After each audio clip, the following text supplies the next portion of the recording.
30% discount at Stone Stopper by Moonstone TM. Find us at moonstonenutrition.com. Here Radio. Stone Stopper by Moonstone TM is a doctor-developed, science-backed kidney health solution with 30 MEq of alkali citrate to prevent kidney stones. Available in powders and capsules. Enjoy an exclusive discount with my promo code moonstonenutrition.com. Here Radio to get 30% discount. Other shows we have for you to enjoy at myclassicradio.net. The Avengers was most certainly not a household name in South Africa prior to the radio series. With no national television service until 1976, the mechanism simply was not present in the country to show television programs to mass audiences. While many other countries reveled in the filmed adventures of John Steed and company, South Africa was not equipped to join in the fun. The series took Britain by storm and made a major impression in the American markets, being that greatest of rarities, a British series given a network transmission slot. However, as a film series, rather than a videotaped one, The Avengers was able to gain a modicum of exposure in South Africa through film rentals. Come and listen at myclassicradio.net.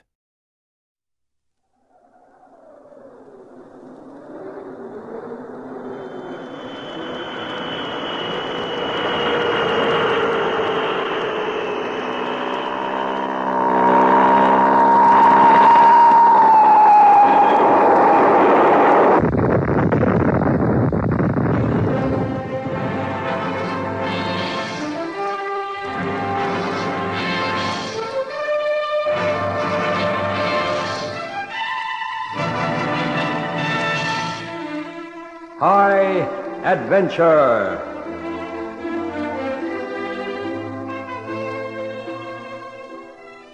For most people, Christmas is a time of warm family reunions, parties, and a chance to celebrate the fundamentals of Christianity. But not everyone's that lucky, as in tonight's story by Roger Service, which he calls Silent Night, Deadly Night.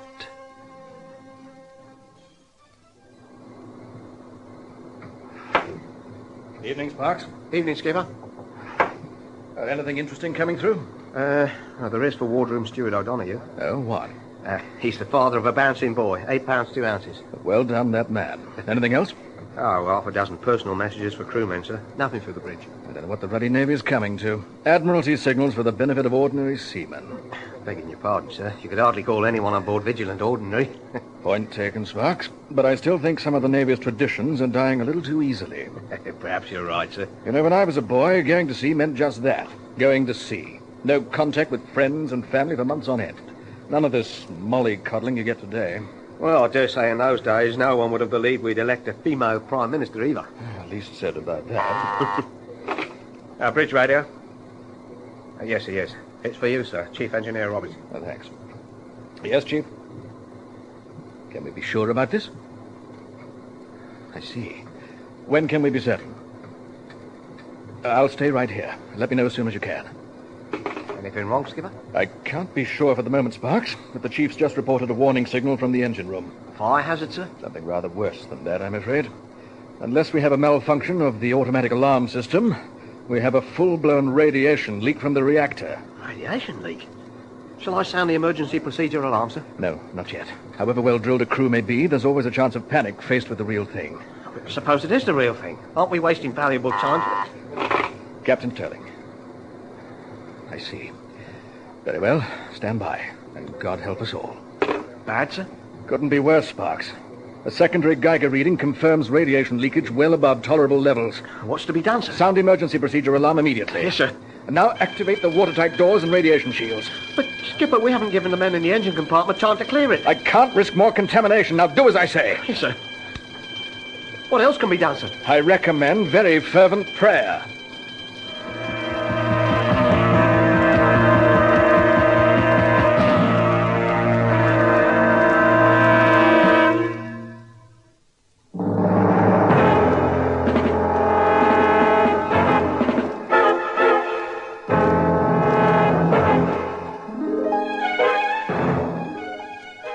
My name's Jimmy Webb, and I'm the communications officer aboard Her Majesty's nuclear submarine Vigilant. She's the latest thing in submarine design and equal to anything the Americans or Russians can produce. She may not be as big as the Colossus of some 30,000 tons launched by the Russians, but at 18,000 tons, she's the best we've got. She's fast, lethal, and capable of remaining submerged for up to 6 months. Though I hate to think what state the crew would be in if she did. Well, here we are, Sparks. Sealed orders about to be opened, and you'll have the privilege of being the first to know. Captain Mark Sterling, the Vigilant skipper. At 50, he's young for the job. Well, Sparks, there's some good news and some bad news. In 72 hours, we're taking Vigilant on her maiden cruise to the South Seas. You mean the Pacific? No, Sparks, unfortunately not. The South Atlantic. I see, sir. And bad news? We may not be back until after Christmas. That'll be a dampener on the lads, sir. Can't be helped, I'm afraid. It seems we're actually required to do something useful. Am I permitted to inquire what it is, sir? Technically, no. Nevertheless, since you're bound to find out anyway, I can't see any harm in telling you. It seems there have been some inexplicable flashes in the South Atlantic recorded by American weather satellites. Inexplicable, sir? Inexplicable, yes. Unless what, sir? Well, I gather from these orders that both the Ministry of Defense and the CIA have reason to suspect that the South Africans are up to something down there. Oh, like what, sir? Well, according to those who ought to know, these flashes could only have been produced by nuclear detonations of some magnitude.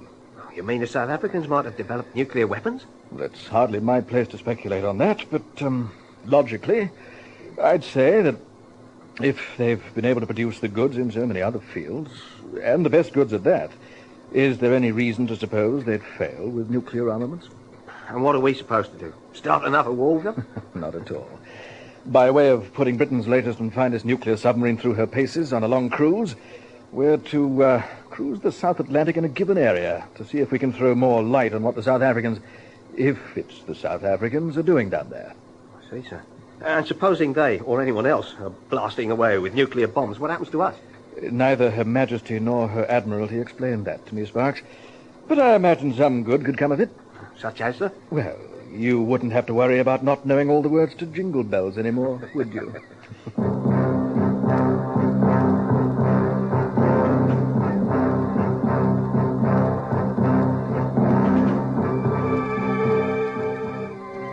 The next 72 hours were spent in a flurry of dockside activity on an around-the-clock basis at Plymouth. It was my unenviable task to round up all crew members away on 24 and 48-hour passes and give them the good news. I naturally omitted the bit about not making it back for Christmas. Eventually, the time ran out as the submarine filled up with provisions and her crew. And finally, our matte black, sleek, menacing and deadly form slowly drew away from the quay and headed out into the grey, choppy waters washing our native island. The last 72 hours have worn me out, Sparks. I'm going to get my head down for a while. So unless it's important, see that I'm not disturbed. Aye, sir. Despite her 18,000 tons, Vigilant's living and working quarters were almost as cramped as on conventional submarines. From the communications room, the captain's quarters were reached through a door just forward of the transmitter, while above me was the bridge, the nerve centre of it all. Scattered throughout the rest of the missile-shaped killer ship were some 90 officers and ratings, all going about their appointed tasks. A trifle grim-faced at the prospect of being on the other side of the globe for Christmas. In need of rest myself, I left the communications desk in the hand of my number 2 and eased myself into my bunk. The Vigilant boasted a cruise entertainment radio channel, run by off-duty personnel who fancied themselves as disc jockeys, some with warped senses of humour. And so, me hearties, you thought you'd be spending Christmas ashore in the arms of kith and kin and anyone else handy, did you? Well, you should know the Admiralty'll protect you from such sinful things as drink, women, and merrymaking. And here, just to take your mind off Christmas, snow scenes, holly, plum puddings, and such like, is a little number expressly designed to help you.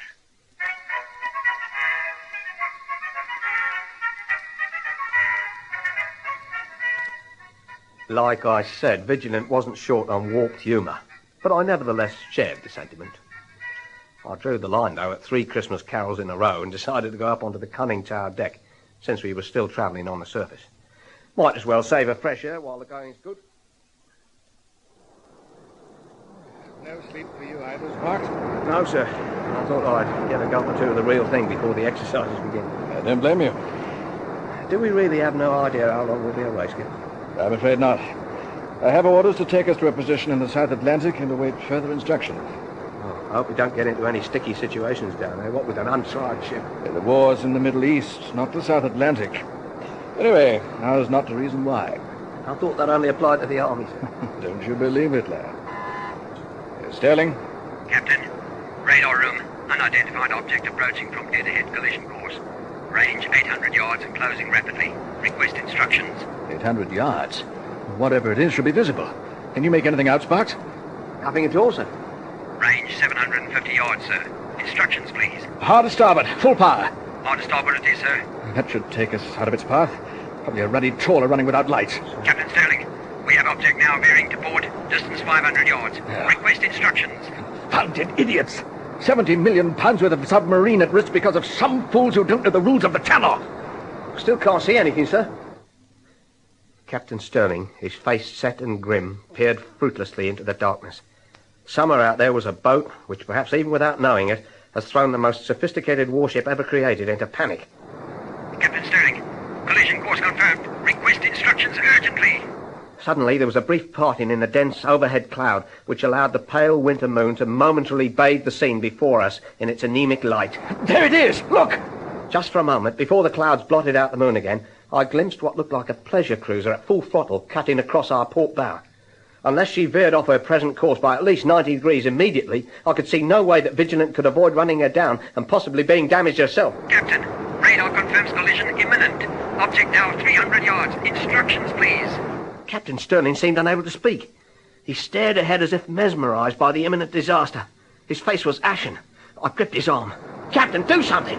Yes. Yes, the only thing we can do. Attention all crew. Stand by for emergency crash dive. Sound the alarm.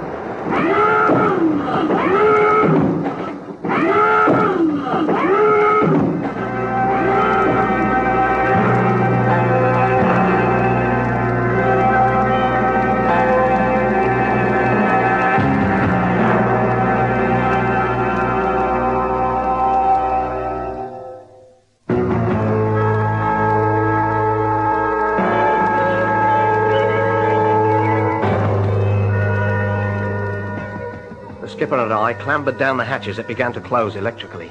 2 ratings swarmed up towards it from below to make good the seal manually. Vigilant, with all her complement at emergency stations, flooded her tanks and set her planes for crash dive. We reached the control room just as the flooded tanks and altered planes took effect. Her nose dropped away by perhaps as much as 50 degrees, and we had to grab hold of the console housing our radar and ASDIC to maintain our balance. Unbidden, the operator removed his headphones and turned up the ASDIC. The atmosphere was electrified with tension as those of us on the bridge waited, rigid with unbridled fear, to see whether disaster had been averted or not.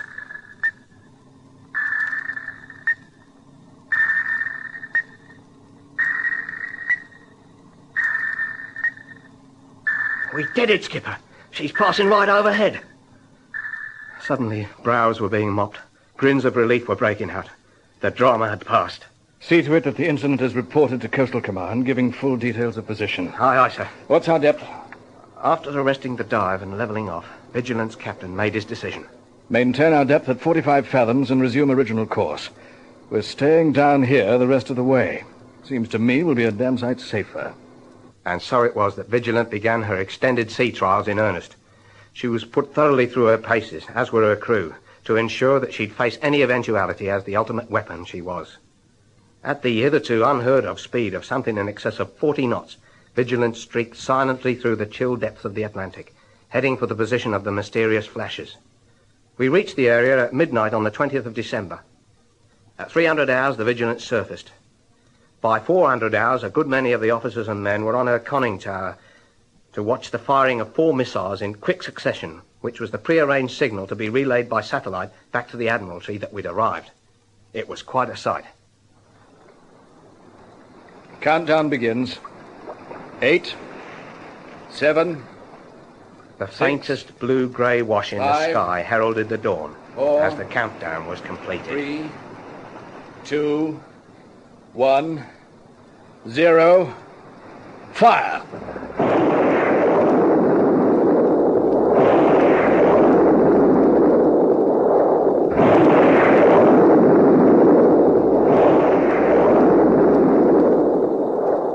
That done, Vigilance slid once more beneath the bleak Atlantic and awaited instructions.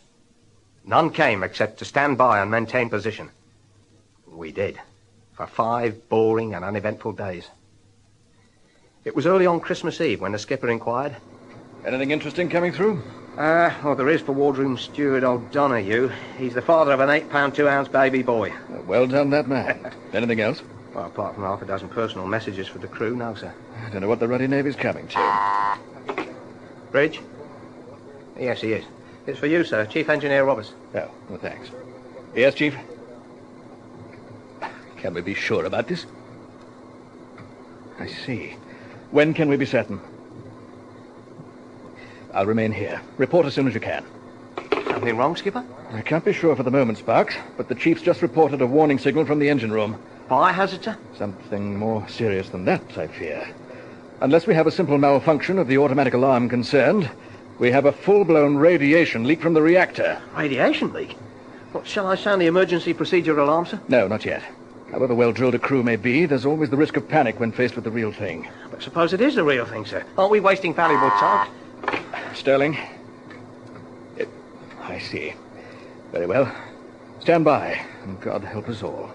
Bad, sir? It couldn't be worse, Sparks. A secondary Geiger reading confirms radiation leakage well above tolerable levels. What's to be done, sir? Sound the emergency procedure alarm immediately. Yes, sir.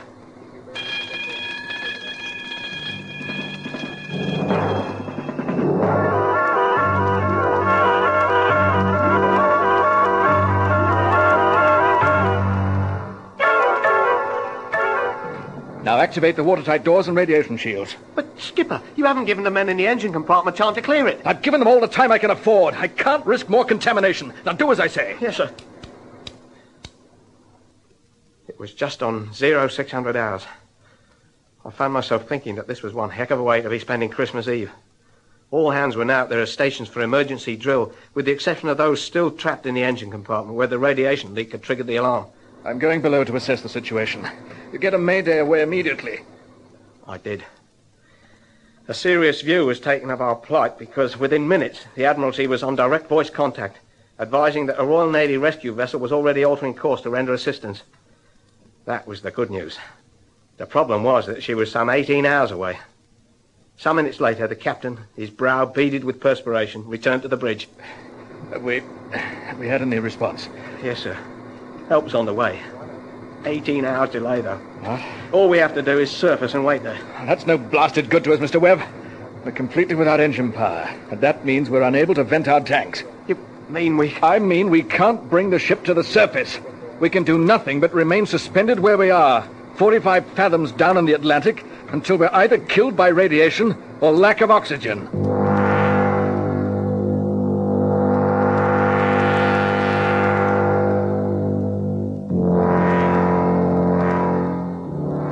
Captain Sterling, his ship and crew were in deep trouble in more ways than one. I went below to the main working level and threaded my way through frightened, pale faces to where the lead-lined radiation shield barred my way from entering the contaminated engine room.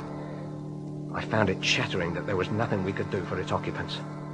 Then the captain's voice was heard throughout the ship. Attention all hands. This is your captain. As you are aware, we have a crisis on our hands, but there is no cause for panic. At present, we appear unable either to surface or, in fact, do anything which requires engine power. I can tell you that help is on the way. In the meantime, kindly expend as little energy physically as possible. I couldn't help noticing that his last remark caused a number of raised eyebrows. As I passed the officer in charge of the depth regulators, he looked at me and shrugged his shoulders. The depth gauge read a steady 45 fathoms. At least we weren't sinking. I made my way back to the bridge, where I found the captain nervously twirling 3 fingers' worth of neat scotch while staring at the dormant instruments. Pour yourself a drink, Sparks. Might as well. He looked at me, and I could see defeat written all over his face. I couldn't understand it. He'd had to take drastic action, which might have sealed the fate of the men in the engine room, whose fates were sealed anyway from radiation. But for the rest, it seemed to me purely a waiting matter. It wasn't the first time rescue from a hidden sub had taken place, after all. Maybe not, Sparks. The difference is that successful rescues take place where the oxygen hasn't run out. But the Vigilant produces its own, as well as fresh water, simply by breaking down seawater into hydrogen and oxygen.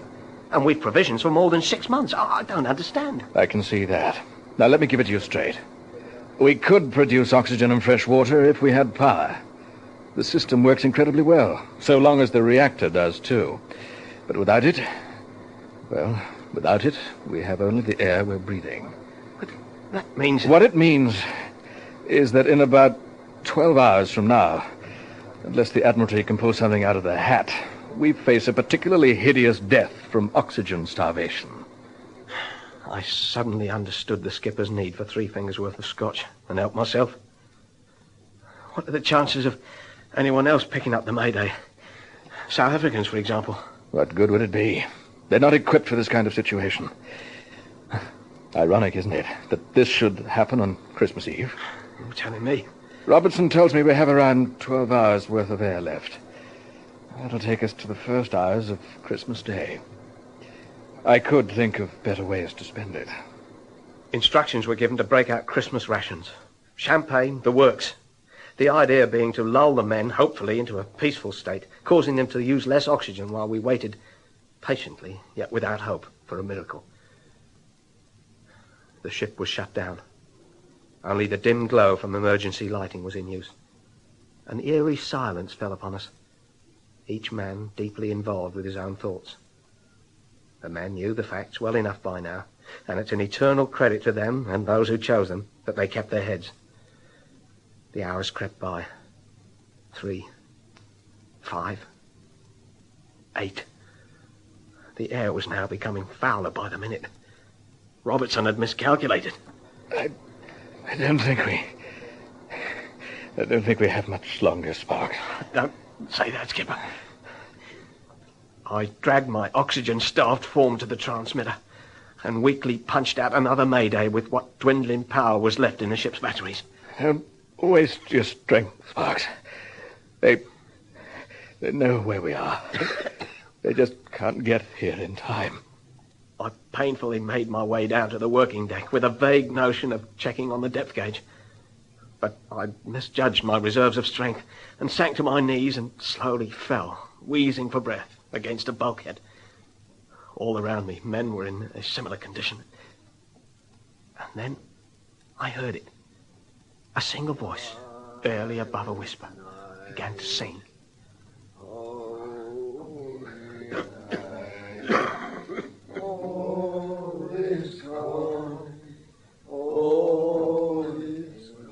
Suddenly I realized, looking at my watch, that Christmas Day was dawning. One by one, other voices picked up the carol, until all who were able had joined in. Tears of frustration and irrational anger welled in my eyes. And then, suddenly, the now fervent voices were stilled by a frightening, screeching whine which filled the ship. Drawn, anxious and expectant faces turned toward me, but I could offer no comfort. My guess was the reactor was on the verge of blowing up, and all I could do and did was pray for a peaceful end.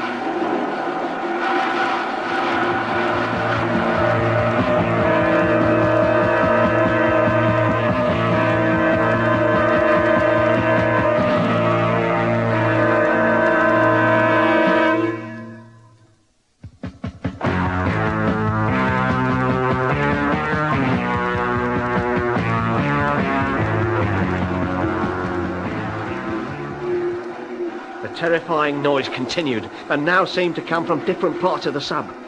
I had no way of knowing what was happening, but instinct made me stagger and grope my way back to the bridge, gasping every inch of the way for want of air. Suddenly, as I drove my aching, oxygen-starved body past the now prone form of the depth controller, there came a sound of rending metal, a gush of water which was instantly replaced by a loud hissing.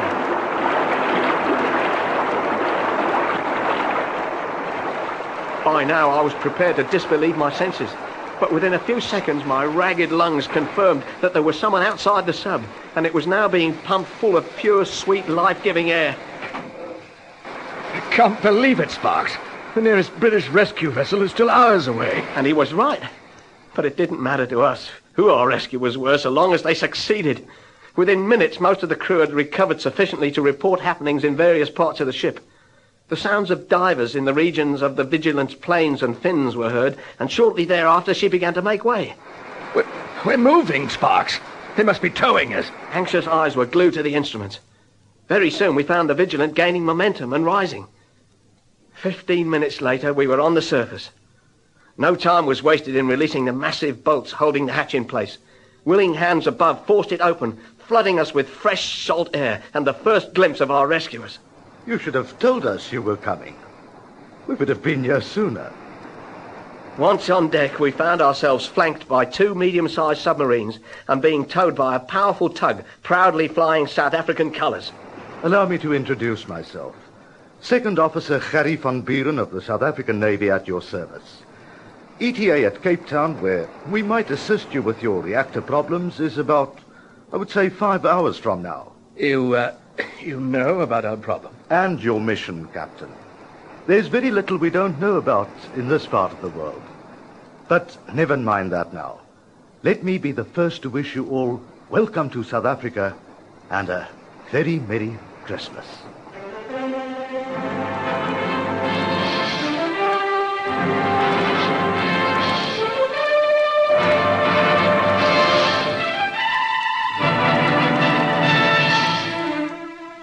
High Adventure is produced by Henry Diffenthal